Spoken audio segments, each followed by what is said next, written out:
Bansang China tila inaangkin na rin pati mismo ang teritoryo ng Russia na kung saan ay pati ang naturingan nitong kalyado na bansa ay sinasabing tinatraidor na din ito.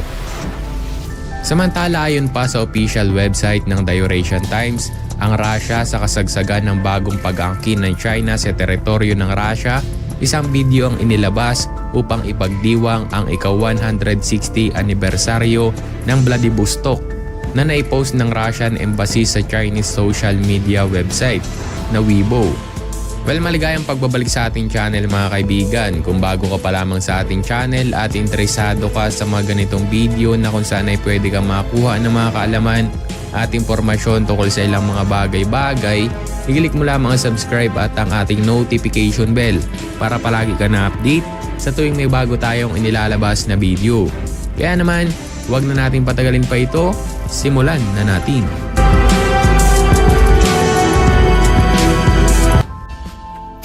China's military says that it is ready to fight after completing 3 days of large-scale combat exercise around Taiwan.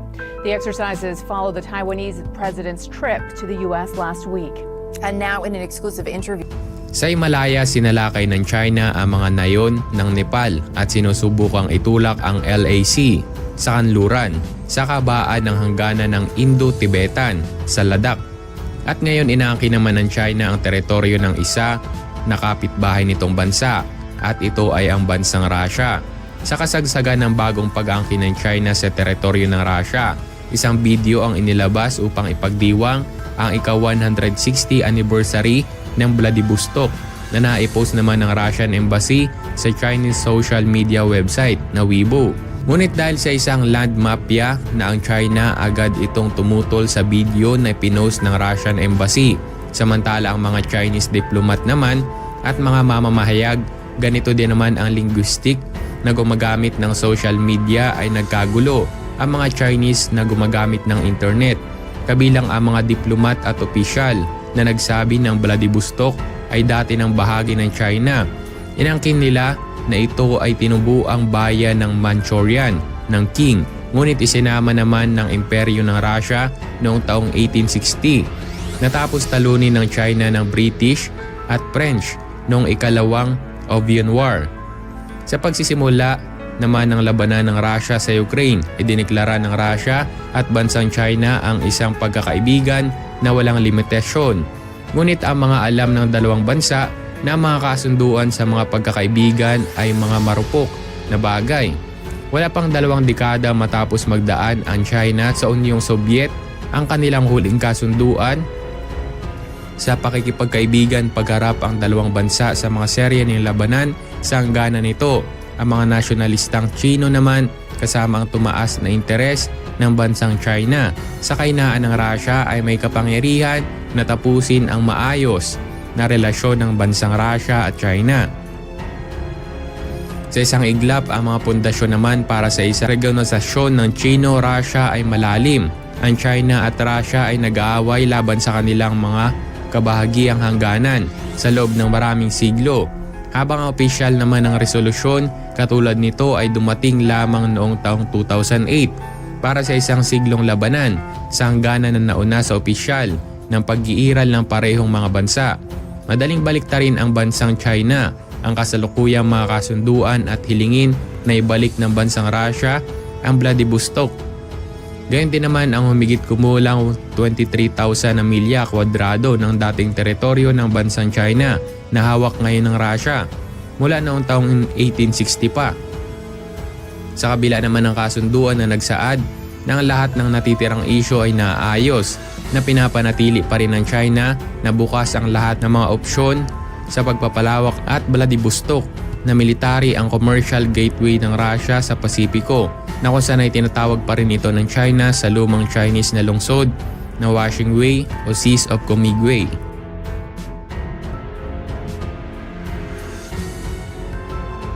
Ayon sa madaming news website, ang mga B-2 bomber ng Amerika ay naglulunsad na ng mga cruise missile nito upang makapagbigay babala sa China na hindi natutuwa ang puwersa militar ng Estados Unidos sa mga military aggression ng PLA o ng People Liberation Army sa rehiyon ng Indo-Pacific. na tila hinihigpitan ng China ang lugar na ito, at habang sa South China Sea naman ay patuloy na nagtatayo ang China ng mga man-made island upang gawing military base. Samantalang missile na ito ay isang long-range version ng AGM-158 JAS MER na nailagay na di umano sa mga B-1 bomber at F-15 fighter jet ng US Air Forces. Ang anunsyo ay nilabas sa gitna ng tumitinding tensyon sa rehiyon ng Indo-Pacific kontra China-Russia. Sa kabilang banda, ang China ay gumagamit ng mga long-range missile na kayang paputukan ang mga teritoryo ng militar ng Amerika sa Pasipiko, na nagtataglay din ito ng operational hypersonic missile na maaaring maglakbay sa buong mundo nang hindi nahaharang ng mga American Air Defense, na ipinahiwatig din ng cruise missile ang pinahusay na napaganap ng mga B-2 bombers, habang ang B-21 ay inaasahan na papasok sa serbisyo sa susunod pa ng mga taon. Ang B-2 naman ay nagpapatuloy sa modernisasyon at nag-upgrade na nangangahulugan na ang Spirit ay patuloy na lilipad sa mahabang panahon.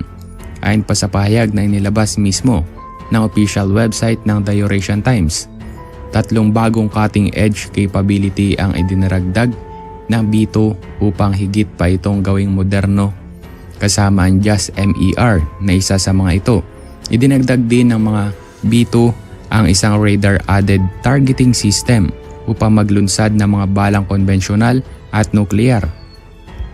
Ayon sa report ng Defense One, ang JAS MER cruise missile na mula pa sa Lockheed Martin ay kaya may lunsad ng hanggang 3 beses na mas mahaba kaysa sa normal na JAS MER na umaabot lamang ng halos 400 kilometro. Ginawa ito upang mas madali nito matarget ang mga armas na kaaway mula sa malayo.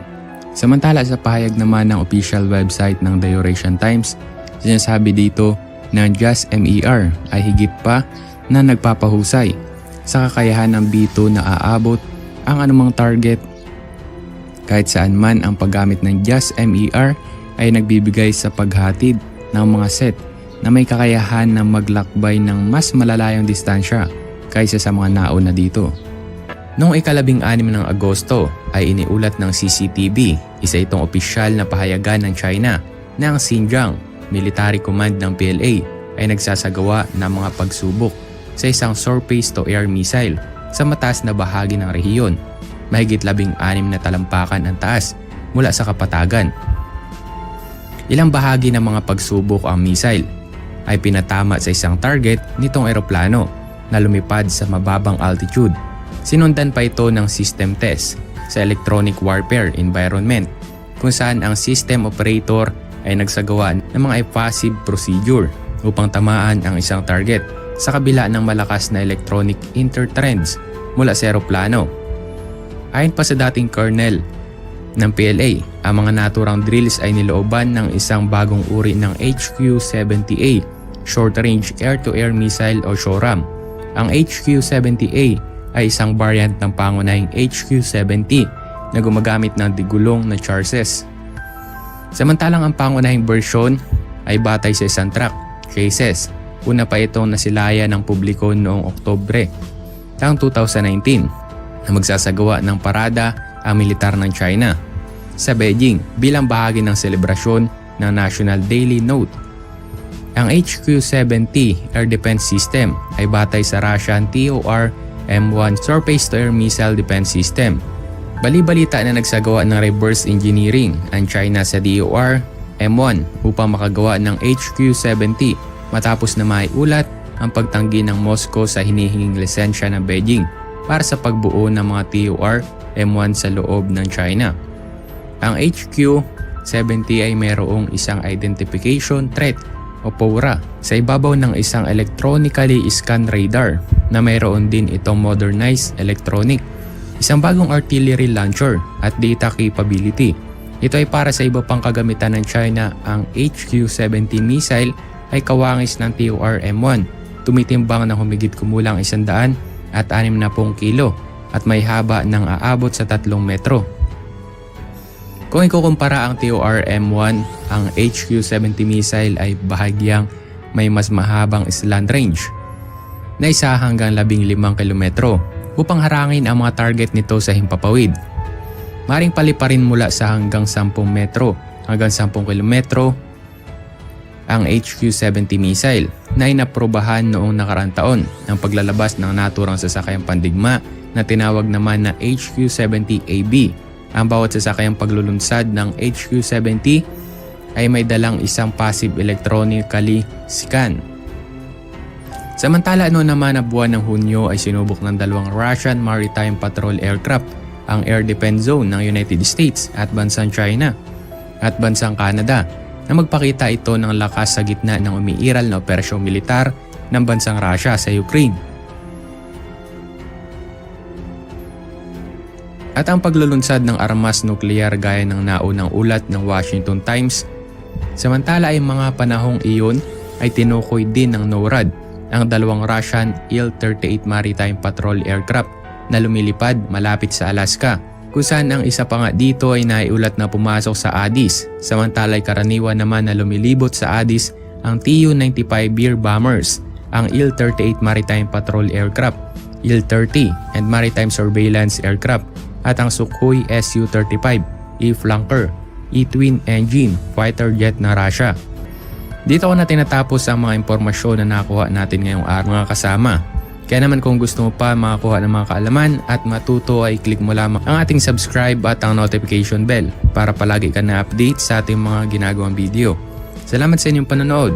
Hanggang sa muli. Peace out.